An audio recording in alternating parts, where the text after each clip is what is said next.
জানো তো বন্ধুরা, পৃথিবীতে কিছু চিরন্তন সত্য বলে কিছু আছে আর কি, মানে চিরন্তন সত্যি কথা আমাদের মায়েরা বলতো, মানে বলে আর কি। যখন আমি থাকবো না তখন বুঝবি কেউ আর তোকে ভালোবাসবে না। মা যতদিন থাকে না ততদিন জানো তো আত্মীয় স্বজন সবাই খুব কাছের থাকে, আর মা যখন চলে যায় তখন আর কেউ নিজের থাকে না।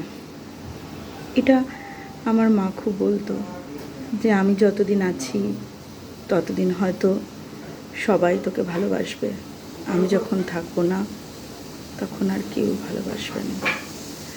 কথাটা সব চিরন্তন সত্যি কথাগুলোর মধ্যে একটা অন্যতম চিরন্তন সত্যি কথা। আজ খুব মনে পড়ে সেই কথাগুলো। Good night.